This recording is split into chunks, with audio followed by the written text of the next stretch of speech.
నమస్తే, welcome to our channel. Andhra Pradesh రాజధాని అమరావతి కావడానికి ఉన్నటువంటి అర్హతలు ఏంటి, దానికి సంబంధించినటువంటి భౌగోళిక కారణాలు ఈరోజు మన ముందున్నటువంటి సామాజిక, రాజకీయ, ఆర్థిక విశ్లేషకులు మధుసూదన్ రెడ్డి గారితో తెలుసుకుందాం. నమస్తే అండి. నమస్కారం. అసలు అమరావతికి అర్హతలు ఏంటండి? ఇప్పుడు అమరావతి రాజధానికి కావడానికి అర్హతలు, భౌగోళిక కారణాలు మీరు అడిగిన ప్రశ్న. నేను అంటుండేది ఏంటంటే రాష్ట్రానికి మధ్యలో ఉండటం. ద ఫస్ట్ పాయింట్ ఏంటంటే అటు శ్రీకాకుళం నుంచి ఇటు చిత్తూరు నుంచి లేదంటే అనంతపురం నుంచి తీసుకున్న భౌగోళికంగా మధ్యలో ఉండటము అమరావతి రాజధానికి ఉన్నటువంటి మొట్టమొదటి ప్రామాణిక అన్నమాట.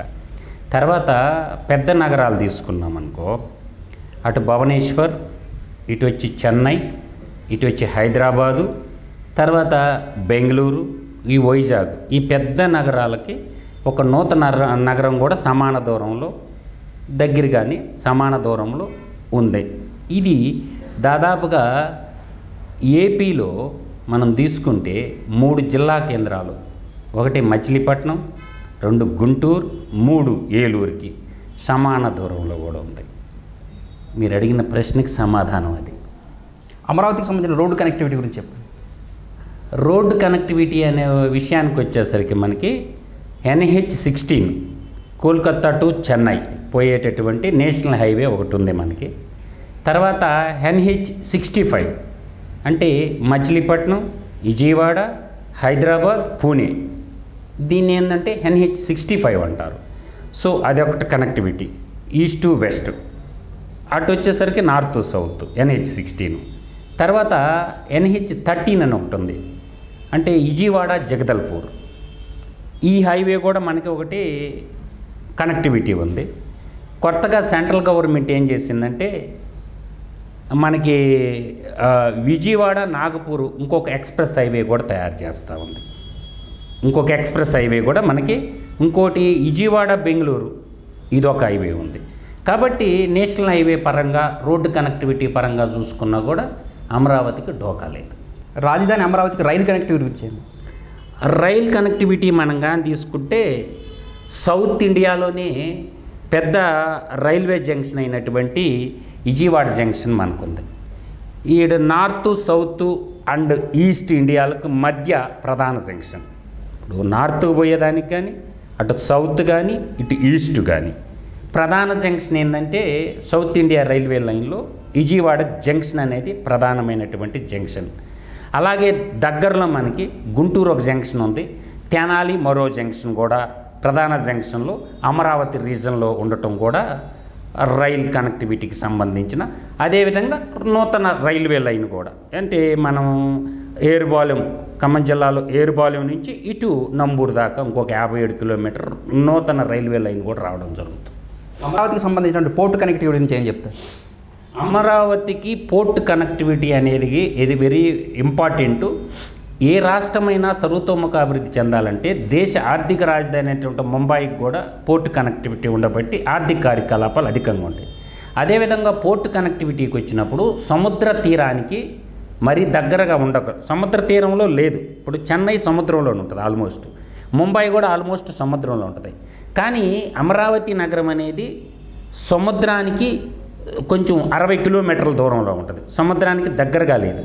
కాబట్టి మనకి తుఫాన్ల నుంచి, వరదల నుంచి కూడా భయం లేదు. ఆ రెండో పాయింట్ తీసుకుంటే పోర్ట్ కనెక్టివిటీ అన్నప్పుడు అటు మచిలీపట్నం పోర్టు, భవిష్యత్తులో నిజాంపట్నం పోర్టు, ఈ 2 పోర్టులు అనుసంధానంగా అమరావతికి ఎక్స్పోర్ట్ ఇంపోర్ట్కి ఉపయోగపడేటటువంటి ఛాన్సెస్ పుష్కలంగా ఉన్నాయి. ఎందుకంటే రాజధాని కోతవేట దూరంలో ఒకటి మచిలీపట్నం పోర్టు, రెండో పోర్టు ఏంటంటే భవిష్యత్తులో మనకు రాబోయే పోర్టు నిజాంపట్నం ఓడరేవును కూడా అభివృద్ధి చేసుకుంటే రాజధానికి దగ్గరగా ఉండేటటువంటి 2 పోర్టులు మనకి మేజర్ పోర్టులు ఉండటం వల్ల రాజధానికి కూడా ఒక కలిసి వచ్చే అంశం అని మాత్రం నేను చెప్పగలను. రాజధాని అమరావతికి సంబంధించినటువంటి ఎయిర్ కనెక్టివిటీ డెవలప్ అయ్యే అవకాశం ఉందంటారా? ఇప్పుడు ఎయిర్ కనెక్టివిటీకి వచ్చేసరికి ఆల్రెడీ గన్నవరంలో ఎయిర్పోర్ట్ ఉంది. ఆ గన్నవరం ఎయిర్పోర్ట్ ద్వారా మనకి రాకపోకలు జరుగుతున్నాయి. ఎయిర్ కనెక్టివిటీ అంటే అటు సింగపూర్తోనూ, అటు జపాన్తోనూ, అటు చైనాతోనూ, ఇటు అమెరికాకి, ఇటు దుబాయ్ లాంటి దేశాలకి, ఇటు ఢిల్లీకి, అన్ని ప్రధాన నగరాలకి ఇప్పుడు ఏవియేషన్ మినిస్టర్గా రామ్మోహన్ నాయుడు గారు ఉన్నారు కాబట్టి ఎయిర్ కనెక్టివిటీకి కూడా డోకా ఉండదు. ఆల్రెడీ ఎస్టాబ్లిష్మెంట్ అయినటువంటి ఎయిర్పోర్ట్ ఉంది. తర్వాత ఆంధ్రప్రదేశ్లో భోగాపురం ఒక ఇంటర్నేషనల్ ఎయిర్పోర్టు, తిరుపతిలో ఒక ఇంటర్నేషనల్ ఎయిర్పోర్టు, పుట్టపర్తిలో ఒక ఎయిర్పోర్టు, తర్వాత ఓర్రకల్లులో ఒక ఎయిర్పోర్టు, ఆల్రెడీ కడపలో ఒక ఎయిర్పోర్టు, తర్వాత రాజమండ్రిలో ఒక ఎయిర్పోర్టు, తర్వాత నెల్లూరు దగ్గర దుండిగమ్మ నెల్లూరు దగదత్తి దగ్గర ఒక ఎయిర్పోర్టు, దాదాపు ఒక 6 ఎయిర్పోర్ట్లను అభివృద్ధి చేయాలని ప్రభుత్వం కూడా సంకల్పంతో ఉంది. కాబట్టి అమరావతికి నగరానికి సంబంధించి గన్నవరం ఎయిర్పోర్ట్ అందుబాటులో ఉందని నేను చెప్పను. రాజధాని అమరావతికి సంబంధించినటువంటి వాటర్ వే మార్గాల గురించి ఏం చెప్తారు? రాజధానికి సంబంధించినటువంటి వాటర్ వే మార్గాలు మనం తీసుకున్నప్పుడు గోదావరి అటు కృష్ణాని అనుసంధానం చేస్తున్నప్పుడు మనకు పోలవరం రైట్ కెనాల్ ఉంది. సో అది వాటర్ వేగా ఉపయోగపడుతుంది. 2 కృష్ణా నది ఉండనే ఉంది. మూడోది ఏంటంటే నేషనల్లో సంబంధించినటువంటి నెంబర్ 4 అనేటటువంటి కాకినాడ నుంచి మనకి పుదుచ్చేరి వరకు బహింగాం కెనాల్ అని ఒకటి ఉంది.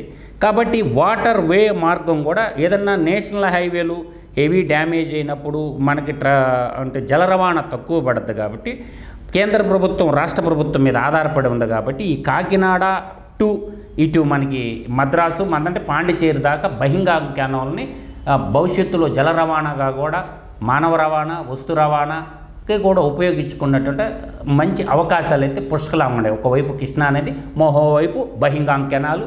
మూడోది పాయింట్ ఏంటంటే మనకి పోలవరం రైట్ కెనాల్ అనేది ఒక జల రవాణాగా కూడా ఉపయోగపడుతుంది. ఇంకోటి బుడమేరు అనేది కూడా డెవలప్ చేసుకోగలిగితే అది కూడా మనకి ఒక వాటర్ ట్రాన్స్పోర్ట్కి బాగా ఉపయోగపడేటటువంటి అవకాశాలు ఎక్కువగా ఉంటాయి.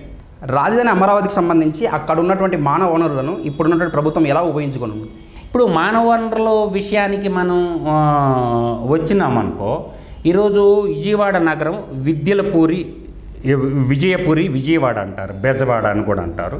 సరే, చదువుకి బాగా ఉంటుంది కాబట్టి మానవ వనరుల విషయంకి వచ్చాలకి అలా మనకి విజయవాడ 20 లక్షల జనాభాతో ఉంది. అదేవిధంగా గుంటూరు 9 లక్షల జనాభాతో ఉంది. అటు వచ్చేసరికి మంగళగిరి, తెనాలి ఈ మార్గాల్లో కూడా టెక్నికల్ ఎడ్యుకేషన్కి సంబంధించినటువంటి మ్యాన్ పవర్కి కూడా ప్రాబ్లం లేదు. కాబట్టి మానవ వనరులు కూడా పుష్కలంగా ఏ సంస్థ వచ్చినప్పటికి కూడా మానవ వనరులు పుష్కలంగా అందుబాటులో ఉంది. అందులో తెలివిగల్లా తెలుగు బిడ్డల కన్నా నేల కాబట్టి గుంటూరు విజయవాడ కూడా ఎక్కువగా విద్యకు సంబంధించినటువంటి విద్యార్థులకు టెక్నికల్ మ్యాన్ పవర్కి కొరత రాదని చెప్పేది నా యొక్క అభిప్రాయం. రాజధాని అమరావతికి సంబంధించి మత ప్రాధాన్యం ఏదైనా ఉందంటారా?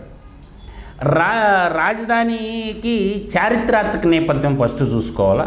తర్వాత మన మత ప్రాధాన్యం అనే తర్వాత చూసుకుంటే మనకి చారిత్రాత్మక అంటే మత ప్రాధాన్యంకి సంబంధించిన కానీ చూస్తే శాతవాహనుల కాలంలో ధాన్యకటకం పేరుతో విరాజిల్లింది.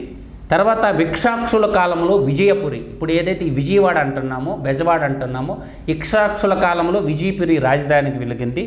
అదే తూర్పు చాళుక్యుల కాలంలో వేంగి అనేది కూడా రాజధానిగా మనం చూసాము. రెడ్డి రాజుల కాలంలో కొండవీడు, ఇవాళ గుంటూరు పక్కనే ఉంటుంది కొండవీడు అని, రాజధానిగా ఎలుగొందినటువంటిది. అదేవిధంగా యూరోపియన్లు తీసుకుంటే బ్రిటిష్ వాళ్ళ కాలంలో యూరోపియన్లో మచిలీపట్నం కూడా ఉంది. అమరావతిలో సమీపంలోనే ఉన్నాయి ఇవన్నీ కూడా. నేను చెప్పిన ఈ ప్రాంతాలన్నీ కూడా విజయపూర్ కానీ, వేంగి కానీ, ధాన్యకటకం కానీ, కొండవీడు కానీ, మచిలీపట్నం కానీ ఒకప్పుడు రాజధానులుగా విరచిల్లినటువంటి ప్రాంతం అని మాత్రం చారిత్రక నేపథ్యం గురించి చెప్పుకోవాలంటే మనం అది చెప్పచ్చు. ఇవాళ మత ప్రాధాన్యతను చూసుకునేసరికి అమరావతి ప్రాంతంలో అన్ని రకాల మతాలకి పరిడి వెళ్ళినటువంటి ప్రాంతం అమరావతి. మనకి హిందువులకి తీసుకున్నామంటే మంగళగిరిలో ఉన్నటువంటి వైష్ణవ దేవాలయం, మనకి లక్ష్మీనరసింహస్వామి దేవాలయం పడుతుంది. అదేవిధంగా అమరావతిలోని అమరలింగేశ్వర స్వామి దేవాలయం ఉంది. దాన్ని పంచారామ క్షేత్రాల్లో ఒకటిగా ఉంది. తర్వాత మీకు తీసుకుంటే ఇంద్రకీలాద్రి శక్తి క్షేత్రంగా ఉంది. అష్టాదశ శక్తిపీఠాల్లో ఇంద్రకీలాద్రి దుర్గాదేవి ఉన్నటువంటి ఇంద్రకీలాద్రి పర్వతం ఒక శక్తిపీఠంగా అది ఒకటి ఉంది. తర్వాత అమరావతిలోనే బుద్ధిజానికి నాంది పలికింది. బౌద్ధ మతం చూసుకున్నట్టే మనకి నందికొండ సాగర్ దగ్గర బౌద్ధారామాల్లో అమరావతి దాన్ని కట్టకమనగానే బౌద్ధానికి మూలధనంగా ఉన్నటువంటిది మనకి అమరావతి కానీ, బట్టిప్రోలు కానీ, నాగార్జున కొండ కానీ ప్రధాన స్తూపాలు మనకి చారిత్రాత్మక ఆనవాళ్ళు మనకి అమరావతిలో లభిస్తున్నాయి. తర్వాత జైన మతం తీసుకుంటే అమరావతిలో ఉన్నటువంటి వడ్డమాను గ్రామం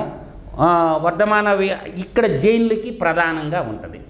తర్వాత క్రైస్తవ మతానికి తీసుకునేసరికి గుణదల కానీ, విజయవాడ కానీ, మచిలీపట్నం యూరోపియన్లు నిర్మించినటువంటి చర్చిలు ప్రాధాన్యత ఉంది.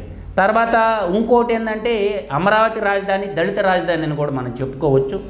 4 అంటే తాడికొండ కానీ ఈ ప్రాంతం అంతా చూసుకున్న అమరావతి చుట్టుపక్కల నియోజకవర్గాలన్నీ కూడా ఎస్సీ రిజర్వ్డ్ నియోజకవర్గాలు కాబట్టి అమరావతి రాజధాని దళిత రాజధాని కూడా దళిత రాజధాని బహుజనుల రాజధానిని కూడా మనం చెప్పుకోవటానికి ఎటువంటి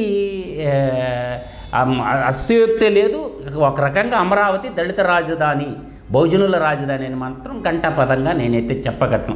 ఇటు చుట్టుపక్కల చూసుకున్న అన్ని నియోజకవర్గాలు కూడా రాజధాని కూడా ఒక ఎస్సీ నియోజకవర్గంలోనే ఉంటుంది. చుట్టుముట్టు 4 నియోజకవర్గాలు ఉంటాయి ఎస్సీ రిజర్వ్డ్, అంటే ఒక బహుజనుల రాజధాని అని కూడా మనం చెప్పుకోవచ్చు.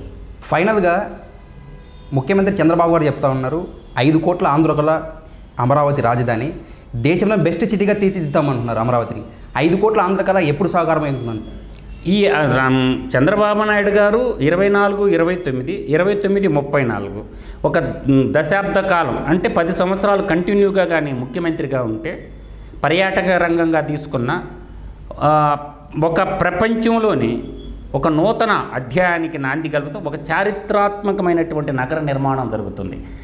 భారతదేశంలో ఏ నగరానికి లేనటువంటి సకల సౌకర్యాలు, అండర్గ్రౌండ్ రోడ్డు కనెక్టివిటీ, అంటే గ్రీన్ఫీల్డ్ రాజధాని. అది గ్రీన్ఫీల్డ్ రాజధాని నిర్మించడం అనేది ఒక చంద్రబాబు నాయుడు గారికి ఏ జన్మలో చేసుకున్న అదృష్టమో కానీ ఆయనకి దక్కడం అనేది మనం చూస్తాం, కళ్ళ ముందు చూస్తాం. అమరావతి రాజధాని భారతదేశంలోనే ఒక ఐకానిక్ రాజధానిగా, ఒక ఐకానిక్ సిటీగా తయారైపోతుంది. అన్నీ కూడా భూగర్భంలోని గ్యాస్ పైప్ లైన్ కానీ, వాటర్ పైప్ లైన్ కానీ, డ్రైనేజ్ పైప్ లైన్ కానీ, పైన ఎక్కడ కేబుల్స్ అవుపాడు. కాబట్టి అమరావతి నూతన నగరం పూర్వకాలంలో రాజులకు వచ్చేది. నేటి ప్రజాస్వామ్య యుగంలో ఒక నూతన నగరాన్ని నిర్మించడం అనేది మనం చూసాము. సైబరాబాద్ సిటీ ఒక 1999లో చూసుకుంటే అదంతా ఒక అటవీ ప్రాంతంగా ఉండేది. మన హైటెక్ సిటీ తీసుకున్న TCS, తర్వాత బిజినెస్ స్కూలు, మన DLF చౌరస్తా చుట్టుపక్కల చూడండి ఒక అడవి, మినీ అడవిగా పెద్ద అందరు నవ్వుకున్నారు విజన్ 2020లో భాగంగా అప్పుడు చేస్తే. కాబట్టి అమరావతి నగర రాజధాని, నూతన రాజధాని భారతదేశానికి, ఆంధ్రప్రదేశ్కే కాదు భారతదేశానికి పేరు ప్రఖ్యాతలు తెచ్చేటటువంటి రాజధానిగా వెలుగొందబోతుంది అనేది నా యొక్క ప్రగాఢ విశ్వాసం. ఎందుకంటే ఒక సింగపూర్ గురించి ఎక్కువ మాట్లాడుతుంటారు, దుబాయ్ గురించి ఎక్కువ మాట్లాడతారు. సింగపూరు, దుబాయ్ లాంటి టౌన్ నిర్మాణం జరగటం అనేది మన ఆంధ్రులకు స్వప్నంగా ఉంటుంది.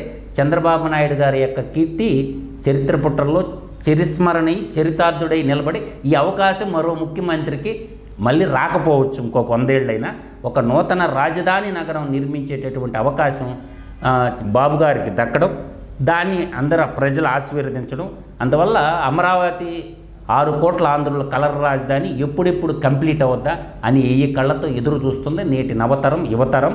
మన తెలుగు జాతి గర్వించదగ్గ రాజధాని నిర్మించుకోవటమే ఇప్పుడు మన ముందున్న ప్రత్యక్షం. అన్నీ ఉన్నా అల్లుడి నోట్లో శని ఉన్నట్టు ఒక శనిగాడు సంచరిస్తుండో ఆంధ్రప్రదేశ్లో. కలికాల కాలకేయుడు దళపతి ఒకడు, వాడు కలికాల కాకరగాడి పేడ వదిలిపోతే, చీడ పేడ వదిలిపోతే రాష్ట్రం సౌరతోముఖాభివృద్ధి చెంద దాంట్లో ఎటువంటి అతిశయోక్తి లేదు. రాజధాని అమరావతికి సంబంధించి కేంద్ర ప్రభుత్వం నుండి సహాయ సహకారాలు ఎలా ఉండబోతుంది ఫ్యూచర్లో? కేంద్ర ప్రభుత్వం సహాయ సహకారాలు ఓవర్క మనకు సంతకాలు పెడితే చాలు. అది అమరావతి నగరాన్ని నిర్మించుకోబోద్ది. ఎందుకంటే అందరికీ అన్నం పెట్టి మట్టి మనుషులు, అన్నదాతలు దానం ఇచ్చినటువంటి భూమి కాబట్టి వాళ్ళు ఇచ్చినటువంటి భూమి, ఆ భూమిలో ఉన్నటువంటి వనరులు వాడుకోవటం వల్ల అమరావతి ఇవాళ పెట్టుబడి పెట్టినా కూడా కేంద్ర రాష్ట్ర వరల్డ్ బ్యాంక్ కానీ, ఏషియన్ డెవలప్మెంట్ కానీ, అడ్కో కానీ రాష్ట్ర ప్రభుత్వ నిధులు ఏ పెట్టినా తిరిగి మళ్ళీ అమరావతి రాష్ట్ర ప్రజలందరికీ ఆ డబ్బులు ఇవ్వబోతుంది. ఈరోజు 62,000 కోట్ల రూపాయల ఎక్స్పెండిచర్ అయితే అయ్యి ఉండొచ్చు కానీ తిరిగి రాజధాని నుంచి అంత అమౌంట్ ఆంధ్ర రాష్ట్రంలో అన్ని జిల్లాలకి సమాన ప్రాతిపదికన వచ్చే అవకాశాలు పుష్కలంగా ఉన్నాయి. ఎందుకంటే రైతులు ఒక ఎకరా ఇచ్చి రూపాయలు 25 పైసలు మాత్రమే రైతులు తీసుకుని 75 పైసలు ప్రభుత్వానికి ఇచ్చారు. కాబట్టి అక్కడ ఉన్నటువంటి భూములే మళ్ళీ తిరిగి ఆ భూములు ద్వారా మళ్ళీ తిరిగి ఆదాయం వస్తుంది. రాజధానిలో వచ్చేటటువంటి ఆదాయాన్ని మిగతా అన్ని జిల్లాలకు కూడా డెవలప్మెంట్కి, అభివృద్ధికి, అంటే రాష్ట్రం డెవలప్ అవ్వాలంటే ముందు ఒక రాజధాని ఉండాలి, పరిపాలన జరుగుతూ ఉంటే తరతరాలుగా చెరిగిపోని ధనాన్ని అందించేటటువంటి 6 కోట్ల ఆంధ్రులకి, అటు ఉత్తరాంధ్రకు కావచ్చు, రాయలసీమకు కావచ్చు, కోస్తా సర్కార్ జిల్లాలకు కావచ్చు, అన్నిటికి కూడా రాజధాని నుంచి ఒక ఆర్థిక రాజధానిగా మనం అనుకుంటున్నాం. ఎకనామికల్ గ్రోత్ ఇంజిన్గా ఇప్పుడు మనకి విశాఖపట్నం కూడా తయారు కాబోతుంది, ఒకవైపు తిరుపతి కాబోతుంది, ఇంకోవైపు అనంతపురం కూడా తయారు కాబోతుంది. అందువల్ల ఏంటంటే మ్యానుఫ్యాక్చరింగ్ హబ్బుగా, హార్టికల్చర్ హబ్బుగా నీకు రాయలసీమ తయారు కాబోతుంది. అందువల్ల ఏ రకంగా చూసుకున్నా అమరావతి రాజధానికి ఇప్పుడు పెట్టే పెట్టుబడి భవిష్యత్తులో అతి త్వరలోనే తిరిగి మళ్ళీ మనకు వచ్చేటటువంటి అవకాశం ఉంది. ఎంత పెట్టుబడి పెట్టిన అమరావతిలో తిరిగి మళ్ళీ ప్రభుత్వానికి వచ్చే అవకాశాలు పుష్కలంగా ఉన్నాయని మాత్రం నేను చెప్పగలను. Thank you. నమస్కారం. మరో అంశంతో మళ్ళీ కలుద్దాం. నమస్తే.